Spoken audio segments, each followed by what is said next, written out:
The purpose of this record is to show you how to use your imagination to achieve your every desire. Most men are totally unaware of the creative power of imagination and invariably bow before the dictates of facts and accept life on the basis of the world without. But when you discover this creative power within yourself, you will boldly assert the supremacy of imagination and put all things in subjection to it. When the man speaks of God in man, he is totally unaware that this power called God in man is man's imagination. This is the creative power in man. There is nothing under heaven that is not plastic as potter's clay to the touch of the shaping spirit of imagination. Once a man said to me, "You know, Neville, I love to listen to you talk about imagination. But as I do so, I invariably touch the chair with my fingers and push my feet into the rug, just to keep my sense of the reality and the profundity of things." Well, undoubtedly he is still touching the chair with his fingers and pushing his feet into the rug. But now let me tell you another one who didn't touch with her fingers and didn't push that foot of hers onto the board of the streetcar.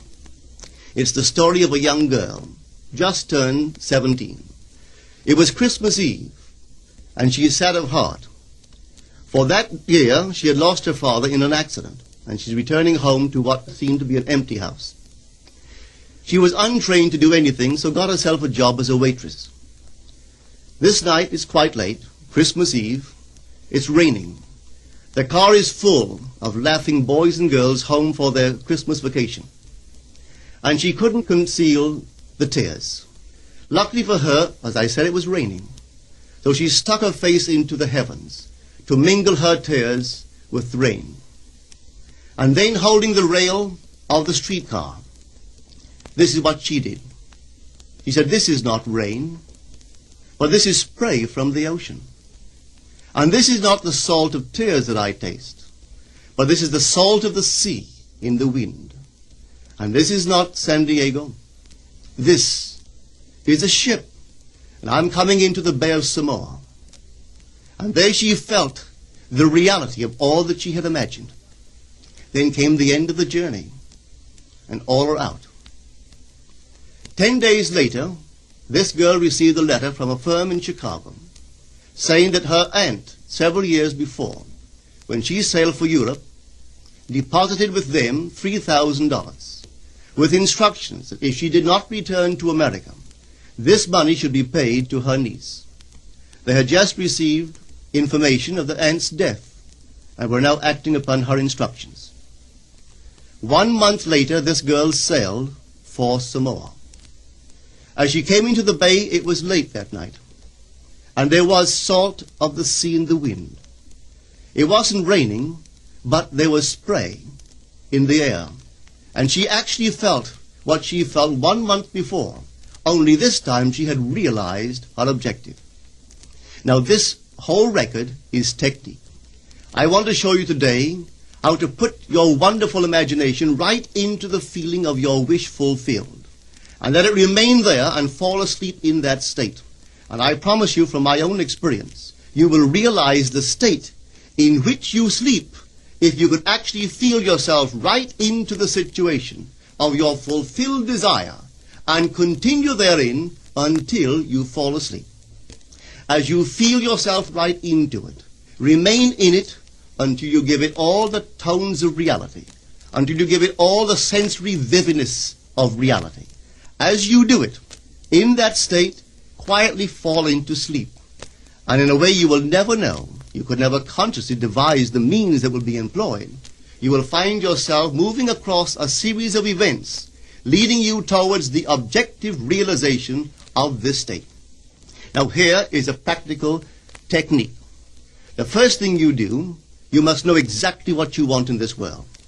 When you know exactly what you want, make as lifelike a representation as possible of what you would see and what you would touch and what you would do and physically moving in such a state. For example, suppose I wanted a home, but I had no money, but I still know what I want.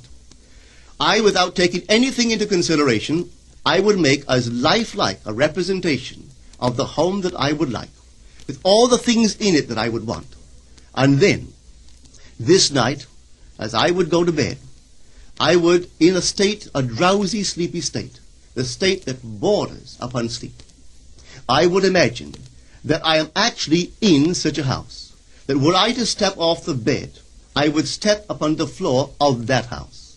Were I to leave this room, I would enter the room that is adjacent to my imagined room in that house. And while I am touching the furniture and feeling it to be solidly real, and while I am moving from one room to the other in my imaginary house, I would go sound asleep in that state. And I know that in a way I could not consciously devise, I would realize my house. I have seen it work time and time again. If I wanted promotion in my business, I would ask myself what additional responsibilities would be mine were I to be given this great promotion. What would I do? What would I say? What would I see? How would I act? And then in my imagination, I would begin to see and touch and do and act as I would outwardly see and touch and act were I in that position. If I now desired the mate of my life, were I now in search of some wonderful girl or some wonderful man, what would I actually find myself doing that would imply that I have found my state? For instance, suppose now I was a lady. One thing I would definitely do, I would wear a wedding ring. I would take my imaginary hands, and I would feel the ring that I would imagine to be there. And I would keep on feeling it until it seemed to me to be solidly real. I would give it all the sensory vividness I am capable of giving anything. And while I am feeling my imaginary ring, which implies I am married, I would sleep. This story is told us in the Song of Songs, or the Song of Solomon. It is said, "At night on my bed, I sought him whom my soul loveth. I found him whom my soul loveth, and I would not let him go until I brought him into my mother's house, right into the chamber of her that conceived me." If I would take that beautiful poem and put it into modern English, into practical language, it would be this. While sitting in my chair, I would feel myself right into the situation of my fulfilled desire. And having felt myself into that state, I would not let it go. I would keep that mood alive, and in that mood I would sleep. That is, taking it right into my mother's chamber, into the chamber of her that conceived me. You know, people are totally unaware of this fantastic power of the imagination. But when man begins to discover this power within him, he never plays the part that he formerly played. He doesn't turn back and become just the reflective life. From here on in, he is the affecter of life. The secret of it is to center your imagination in the feeling of the wish fulfilled and remain therein. For in our capacity to live in the feeling of the wish fulfilled lies our capacity to live the more abundant life. Most of us are afraid to imagine ourselves as important and noble individuals, secure in our contribution to the world, just because at the very moment that we start our assumption, reason and our senses deny the truth of our assumption. We seem to be in the grip of an unconscious urge which makes us cling desperately to the world of familiar things and resist all that threatens to tear us away from our familiar and seemingly safe moorings. But I appeal to you to try it. If you try it, you will discover this great wisdom of the ancients, for they told it to us in their own strange, wonderful, symbolical form.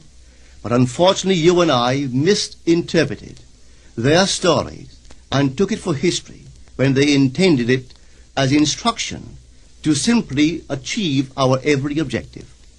You see, imagination puts us inwardly in touch with a world of states. These states are existent. They are present now. But they are mere possibilities while we think of them. But they become overpoweringly real when we think from them and dwell in them. You know, there's a wide difference between thinking of what you want in this world and thinking from what you want. Let me tell you, when I first heard of the strange and wonderful power of the imagination, it was in 1933 in New York City. An old friend of mine taught it to me. He turned to the 14th of John, and this is what he read. In my Father's house are many mansions. If it were not so, I would have told you. I go to prepare a place for you. And if I go and prepare a place for you, I will come again and receive you unto myself, that where I am, there ye may be also. He explained to me that this central character of the Gospels was human imagination. That mansion was not a place in some heavenly house, but simply my desire. If I would make a living representation of the state desired, and then enter that state and abide in that state, I would realize it. At the time, I wanted to make a trip to the island of Barbados in the West Indies, but I had no money. He explained to me that if I would that night, as I slept in New York City, assume that I was sleeping in my earthly father's house in Barbados, and go sound asleep in that state, that I would realize my trip. Well, I took him at his word and tried it. For 1 month, night after night, as I fell asleep, I assumed I was sleeping in my father's home in Barbados. At the end of my month, an invitation from my family came, inviting me to spend the winter in Barbados.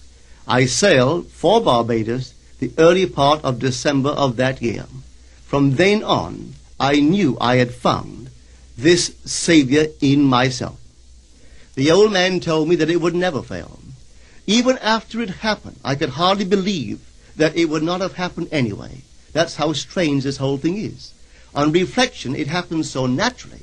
You begin to feel or to tell yourself, well, it would have happened anyway. And you quickly recover from this wonderful experience of yours. It never failed me if I would give the mood, the imagined mood, sensory vividness. I could tell you unnumbered case histories to show you how it works. But in essence, it's simple. You simply know what you want. When you know what you want, you're thinking of it. That is not enough. You must now begin to think from it. Well, how could I think from it? I am sitting here, and I desire to be elsewhere. How could I, while sitting here physically, put myself in imagination at a point in space removed from this room and make that real to me? Quite easily. My imagination puts me in touch inwardly with that state. I imagine that I am actually where I desire to be. Now, can I tell that I am there? There is only one way to prove that I am there. For what a man sees when he describes his world is as he describes it relative to himself. So what the world looks like depends entirely upon where I stand when I make my observation. So if, as I describe my world, it is related to that point in space I imagine that I am occupying, then I must be there. I am not there physically, no, but I am there in my imagination, and my imagination is my real self. And where I go in imagination and make it real, there I shall go in the flesh also. When in that state I fall asleep, it is done. I have never seen it fail. So this is the simple technique on how to use your imagination to realize your every objective. Here is a very healthy and productive exercise for the imagination. Something that you should do daily.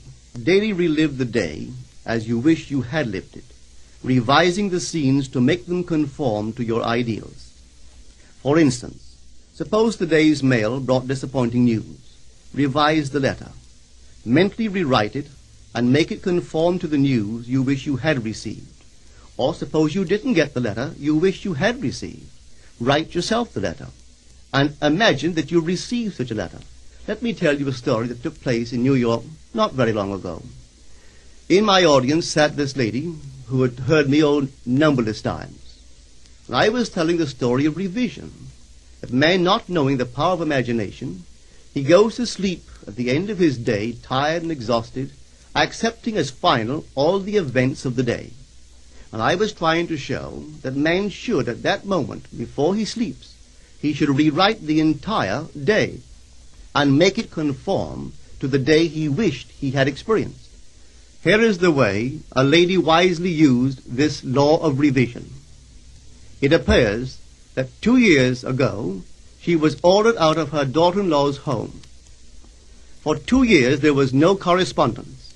She had sent her grandson at least 24 presents in that interval, but not one was ever acknowledged. Having heard the story of revision, this is what she did. As she retired at night, she mentally constructed 2 letters. One she imagined coming from her grandson, and the other from her daughter-in-law. In these letters they expressed deep affection for, and wondered why she had not called to see them. This she did for 7 consecutive nights, holding in her imaginary hand the letter she imagined she had received, and reading these letters over and over until it aroused within her the satisfaction of having heard. Then she slept. On the 8th day, she received a letter from her daughter-in-law. On the inside there were 2 letters, one from her grandson and one from the daughter-in-law. They practically duplicated the imaginary letters that this grandmother had written to herself 8 days before. This art of revision can be used in any department of your life. Take the matter of health. Suppose you were ill. Bring before your mind's eye the image of a friend. Put upon that face an expression which implies that he or she sees in you that which you want the whole world to see. Just imagine he is saying to you that he has never seen you look better, and you reply, I have never felt better. Suppose your foot was injured. Then do this. Construct mentally a drama which implies that you are walking, that you're doing all the things that you would do if the foot was normal, and do it over and over and over until it takes on the tones of reality. Whenever you do in your imagination that which you would like to do in the outer world, that you will do in the outer world.